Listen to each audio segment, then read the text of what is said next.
So I'm a very bad chess player in my life. You have the chessboard, and I sort of think, well, if I put my queen there, then he's going to take it, and I'll put it there, then okay, he's not going to take it, good.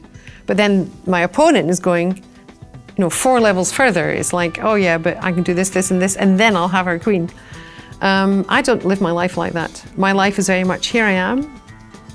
What have we got? It's like being in a sweet shop. It's like, oh, look, we have hypertext over here. That's interesting. I don't know. Oh, let's do some hypertext. Oh, multimedia. Oh, they could go together. That'd be lovely. Semantic web. Great. Oh, we could look at that. And oh, yeah, we have a nice interface. And oh, that'd be brilliant. That's how I live my life.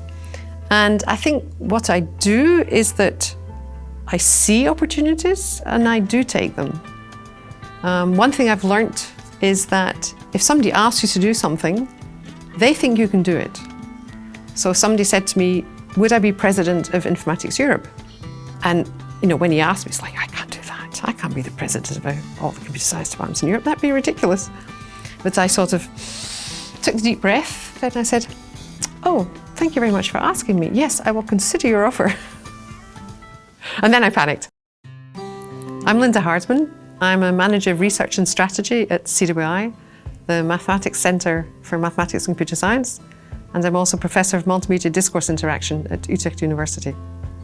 I was working on hypertext in the company. They were looking at dynamic multimedia presentations, and the difference with, say, a YouTube video is that they really had a piece of video and a piece of sound, and then maybe an image, and then something else. You have these different objects on the timeline, and you want to synchronize them.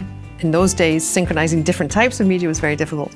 And I'm going, but yeah, that's all very well, but you want to be able to jump around these media. You don't just want to stand there and watch all this stuff until you're bored and you get to the end. You want to sort of hop to somewhere else and hop to somewhere else. And with Smile, it was a language model that allowed these synchronizations. A more recent endeavour perhaps sounds very different, but I think it's very similar in the sense that it's using all the knowledge that we've gathered in all these 30 years or so. We're looking at how researchers can explore the academic literature, so many, many publications, tens of thousands of publications, not based on, author's name and words, but based on these concepts. Machine learning is over all these days, and we have an analysis of the sentences from the literature, and this allows us to decide which concepts are semantically close to each other. So we have, for example, brain regions and brain diseases, and then when a neuroscientist wants to understand the relationship, say, between the amygdala and depression, we show them an environment not built of papers, but actually it's a graph of concepts in the literature and how they relate to each other, and also a three-dimensional model of the brain. And from there, if you click, say, on the concept depression, you can see in the 3D brain model which brain regions have a relationship with depression, and that's the essence of the system. So in some sense, it does something very simple. And where we are now is we had a very initial prototype to see if this idea might work. You can't decide whether it's a good idea if you have nothing to show. And on the other hand, if you have something to show, it's like, why is it like that? And I think this is very illustrative of my research over the years, is that if you're trying to develop new technology for functionality that people aren't used to, then it's very hard for them to get it, because they can only improve what they know, or reject what they don't know, or ask for things that we can't support. I mean, this is also the other thing, that people know exactly what they want, but we can't build it for them in a computer. So there's this sort of interesting space of what can we do and what's actually useful.